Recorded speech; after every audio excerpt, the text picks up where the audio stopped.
Photography is a complex subject, and there are so many ways that you can actually end up ruining your photos.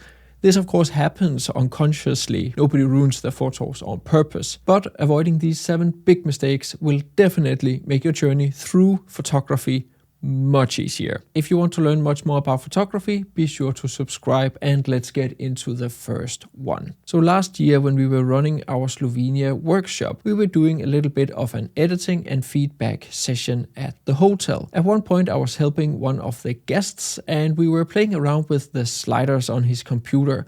And I started noticing that his colors looked really odd. And to begin with, I didn't really understand exactly what was going on because he had already photographed it in RAW. And when I compared it to my own photo where I was standing next to him, we had the exact same conditions. So when we put it in the exact same settings, his photo simply just looked so much different on his screen than on my screen. We even took my RAW photo from my camera and put it into his computer and viewed my photo through his computer. And looking at my photo on his screen, I finally understood what was wrong. So his computer was a cheaper and older computer that he had got from his workplace. And obviously a lot of companies, when they have a lot of employers, they simply just give them cheaper computers. Because after all, it's just a workstation where you have to write a little bit, maybe code and so on and so forth. You don't have to do photo processing. And computers like these often have cheaper screens, of course to save money and make a cheaper product.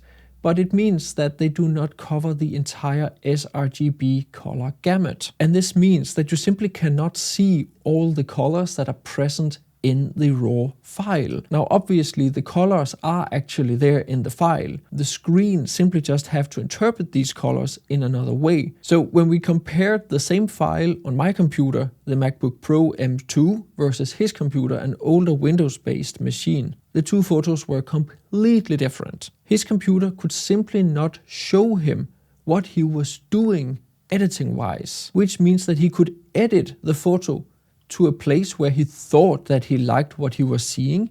However, when he started printing that photo, if he uploaded it to the web or he showed it on another screen that could show the entire sRGB color gamut, the colors would be completely different. So if you edit on a computer with a screen that simply cannot show you the colors in the file, you may as well just edit blindfolded because you simply cannot see physically what you're doing. That's why it's so important that if you expect to do photo editing, that you get a computer screen that at the very least covers the full sRGB color spectrum, and then you use those color profiles when you edit your photos. And the next thing you can do to really ruin your photos is not acknowledge constructive feedback. So a few months ago, I made a video where I photographed a lone tree during winter. Beautiful conditions during a sunrise. I had beautiful colors pre-sunrise and beautiful colors after sunrise.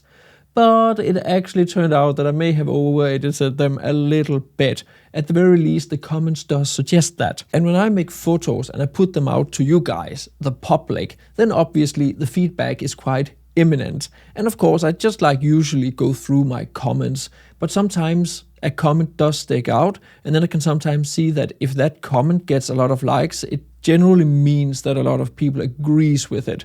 And that was quite obvious on that specific video. So instead of being angry and defensive about it, I was like, yeah, okay, I may have over-edited those photos a little bit. So I took the photos, re-edited them, made them a little bit softer, a little less contrast, a little bit more realistic with the colors. And yes, admittedly, they turned out so much better. So thanks for that, guys. So on to mistake number 3, which is actually the explanation for why I had over-edited those photos or ended up with the edit that I did. So when I edited those photos, I had changed my editing environment to the much worse.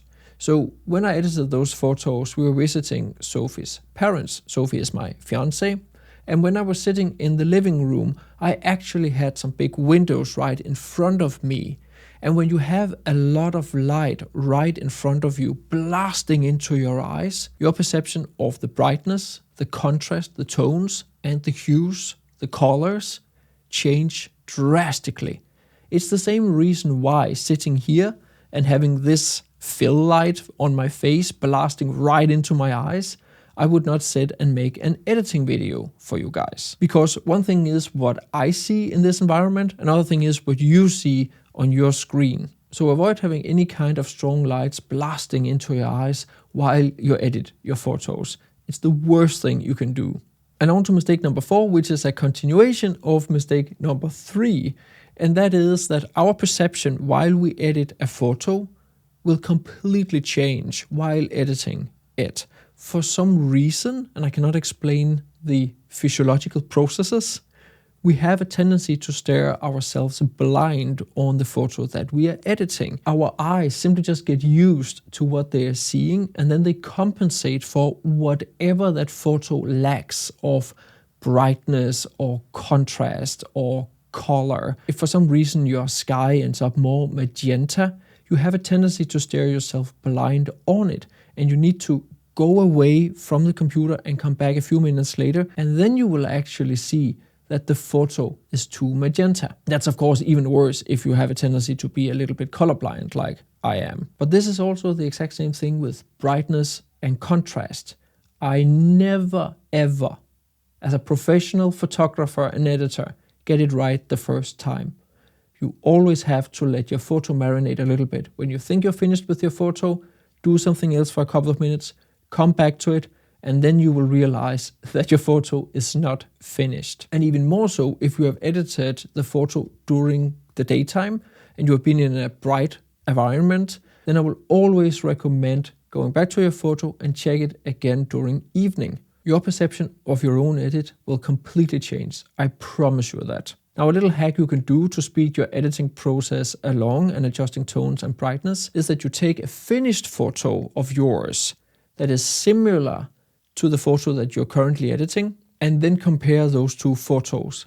In that way, you can relatively fast match contrasts, brightness, tones, colors, and so on. So if I'm editing a blue hour photo, I would simply just take a blue hour photo from my portfolio, load it into Photoshop or Lightroom or Camera Raw, and then I can very easily see whether I need to add a little bit more contrast or a little bit more color to it. And if you struggle with editing, be sure to enroll in my big post-processing course, Photoshop for Landscape Photographers. Here I teach you all my editing techniques so that you can learn to edit how I do. I'm very focused on teaching you the different tools, the different techniques on how to edit and how to respect the light while doing so. And then you can choose which one of these tools that you want to apply to your different photos. I teach you how to use the programs, the basics of RAW conversion, how to use Photoshop so you're not afraid of that, how I organize my files and how I do my workflow. Then I have a big section with the different tools and techniques I use in my photos. And then I finish off with a big section with start to finish tutorials with a whole range of different landscape photography examples.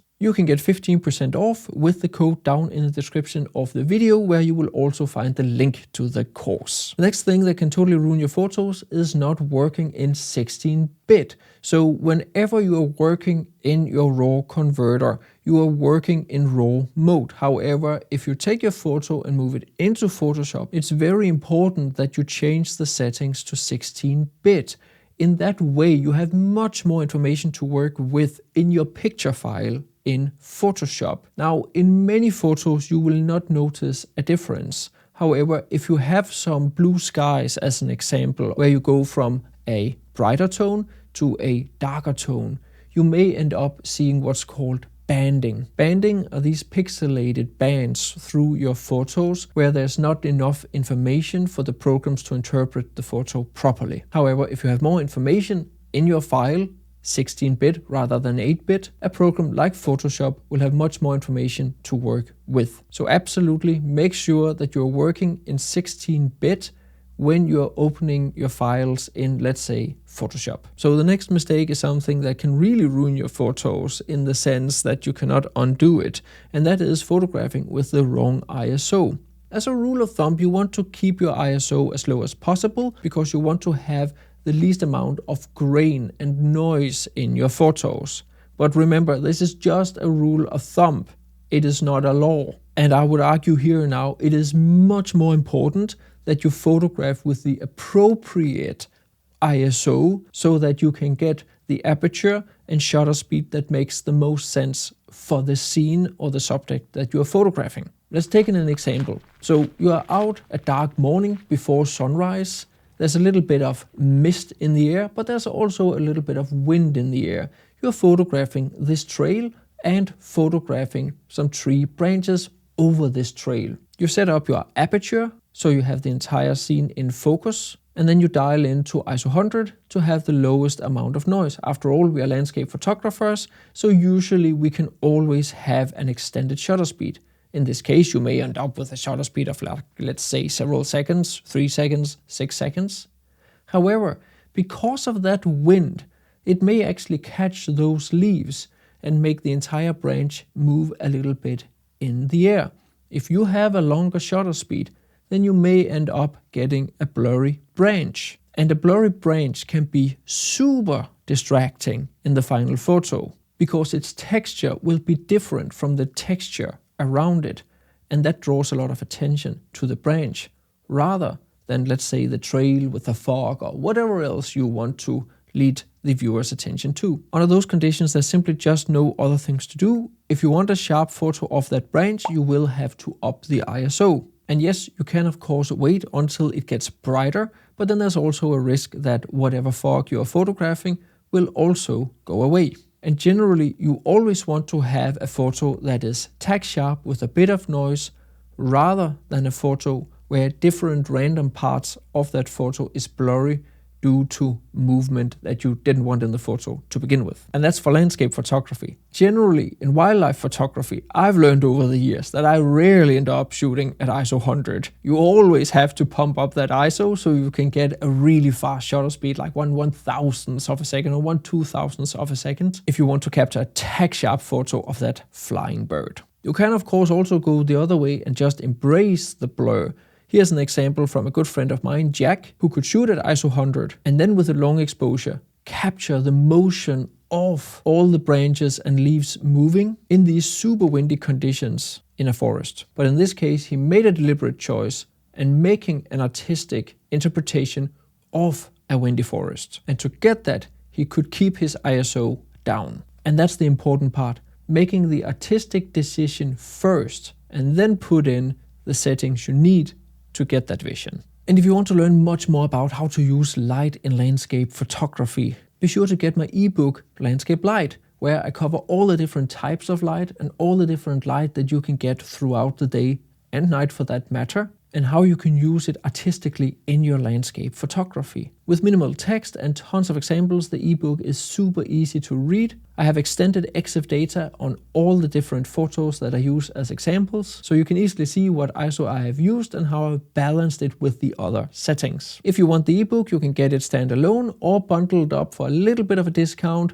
with my 2 ebooks on composition in landscape photography. There are links to everything down in the description of the video. And the last thing that I will cover in this video that can totally ruin your photos is to use low quality gear. One example could be low quality SD cards, like really cheap SD cards. Generally they are crap. Stay away from them. First, they may be really slow and they don't save your photos appropriately. This means that you can end up with photos that are like half magenta or just saved half the photo and every 10th photo is not saved properly. And yeah, just you need to have proper quality SD cards. There are plenty of them out there, but don't go cheap on SD cards and CF Express cards. The next thing is way too cheap filters. If you look at the prices from any of the big filter companies, you can see that filters are not necessarily super cheap. And if you then go on eBay and find some filters that costs like 1/100th of the price, the alarm should start ringing. There's a reason why those filters are super cheap. The reason being is that the glass of those filters are simply just lower quality, so they can have color casts like miscoloring your photos, or they can of course be less sharp, so you just get blurry photos because you stick a filter in front that is just low quality. And finally, of course, if you buy cheap batteries, you risk that they lose their charge faster in cold conditions, or even worse, they start leaking or explode while they're in the camera, which will also ruin the camera. So be very careful about third-party batteries, and especially third-party cheap batteries. If there's some important points that will totally ruin your photos that I have not covered in this video, I am curious to hear about it down in the description of the video.